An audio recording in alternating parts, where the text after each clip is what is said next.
Bienvenidos a un nuevo capítulo del podcast del deseado de todas las gentes.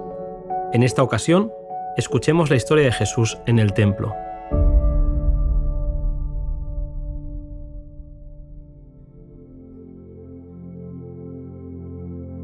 Uniéndose a una de las grandes compañías que viajaban a Jerusalén, Jesús llegó hasta el templo.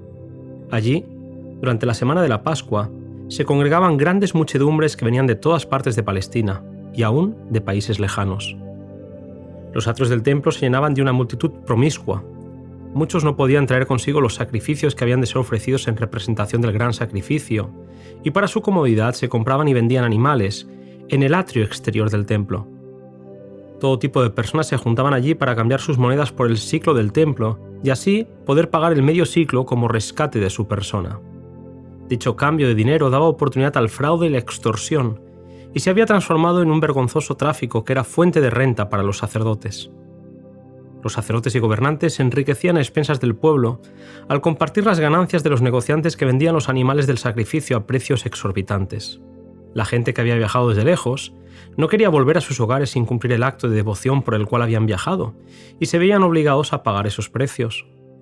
El ruido y la confusión del lugar convertían el templo en una ruidosa feria de ganado donde se podían oír las voces de los que regateaban, el ruido de las monedas, las voces de los que discutían y todo tipo de animales que llenaban el aire de confusión y ahogaban las oraciones de los que subían al templo para adorar. A pesar de lo estrictos que eran en el cumplimiento de las ceremonias, el amor al dinero había prevalecido y los judíos apenas se daban cuenta de cuán lejos se habían apartado del propósito original del servicio instituido por Dios. En su lucha por obtener ganancias, se perdió de vista la santidad del lugar. La avaricia había endurecido los corazones de los sacerdotes y gobernantes, que buscaban sus propias ganancias en lugar de ser ejemplo de integridad y compasión. Faltos de simpatía y de amor, rechazaban a los pobres, los enfermos y los moribundos, que acudían al templo buscando su favor. Sus sufrimientos no despertaban piedad en el corazón de los líderes religiosos. Mientras estaba en pie sobre las gradas del atrio del templo, toda aquella escena fue presenciada por Jesús. Se imponían numerosas ceremonias sin la debida instrucción acerca de su significado. Se ofrecían sacrificios sin comprender que prefiguraban al único sacrificio perfecto. Estaban en la presencia de aquel al cual simbolizaba todo el ceremonial, pero no lo podían reconocer. El culto espiritual había desaparecido y las ofrendas habían sido pervertidas y mal interpretadas. Jesús pudo ver el futuro cuando sacerdotes y gobernantes privarían a los menesterosos de su derecho y prohibirían que el evangelio se predicase a los pobres. Vio cómo el amor de Dios sería ocultado de los pecadores y los hombres traficarían con su gracia. Y al contemplar la escena, la indignación, la autoridad y el poder se expresaron en su semblante. Todas las miradas se clavaron en él. Sentían que este hombre leía sus pensamientos más íntimos y descubría sus motivos más ocultos. Algunos intentaron esconder la cara, pero nada podía esconderse de la mirada de aquel ante cuya presencia estaban.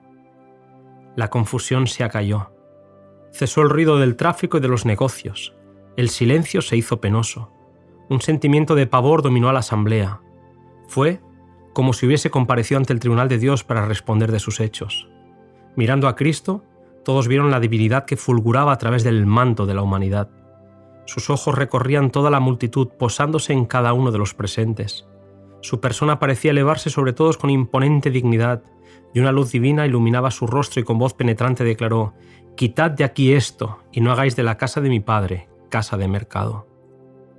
Descendiendo lentamente de las gradas y alzando el látigo de cuerdas que había recogido al entrar en el recinto, ordenó a la hueste de traficantes que se apartase de las dependencias del templo. Con un celo y una severidad que nunca manifestó antes, derribó las mesas de los cambistas.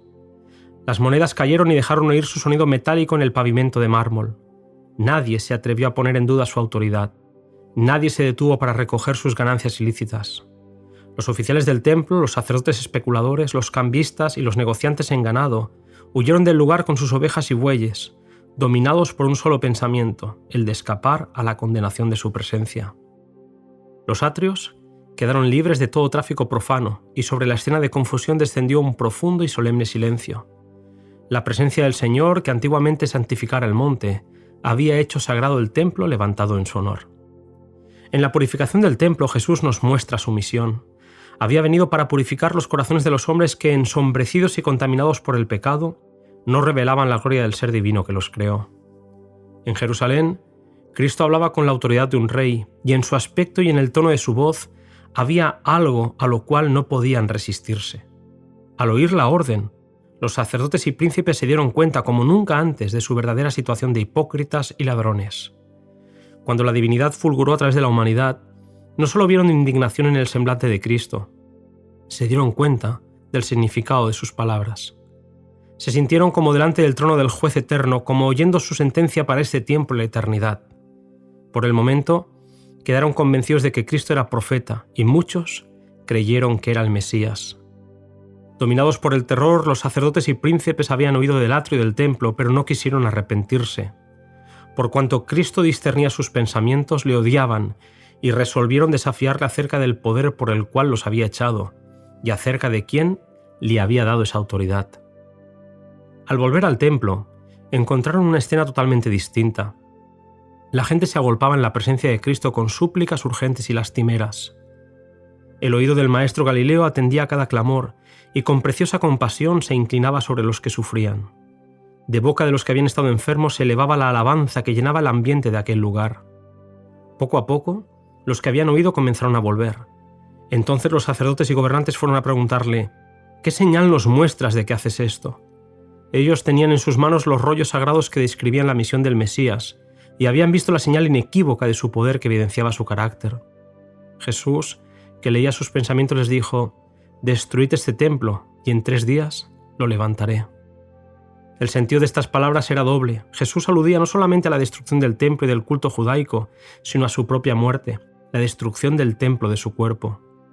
Ellos, a pesar de querer matarlo, aplicaron estas palabras solamente al templo edificado, y con indignación exclamaron: «En 46 años fue este templo edificado, ¿y tú en 3 días lo levantarás?». Jesús sabía que usarían estas palabras contra él, pero fueron pronunciadas por causa de aquellos que iban a creer en él. Sabía que serían repetidas. Siendo pronunciadas en ocasión de la Pascua, llegarían a los oídos de millares de personas y serían llevadas a todas partes del mundo. Después que hubiese resucitado de los muertos, su significado quedaría aclarado. Para muchos, sería evidencia concluyente de su divinidad. Puesto que toda la economía ritual simbolizaba a Cristo, no tenía valor sin él. Cuando los judíos sellaron su decisión de rechazar a Cristo, entregándolo a la muerte, rechazaron todo lo que daba significado al templo y sus ceremonias. Su carácter sagrado desapareció. Quedó condenado a la destrucción. Desde ese día los sacrificios rituales y las ceremonias relacionadas con ellos dejaron de tener significado. Como la ofrenda de Caín, no expresaban fe en el Salvador. Al dar muerte a Cristo, los judíos destruyeron virtualmente su templo. Cuando Cristo fue crucificado, el velo interior del templo se rasgó en 2 desde lo alto hasta lo bajo, indicando que el gran sacrificio final había sido hecho y que el sistema de los sacrificios rituales había terminado para siempre. Hasta aquí, querido amigo, el audio resumen de este capítulo. En el siguiente audio, Jesús tendrá un encuentro especial con Nicodemo.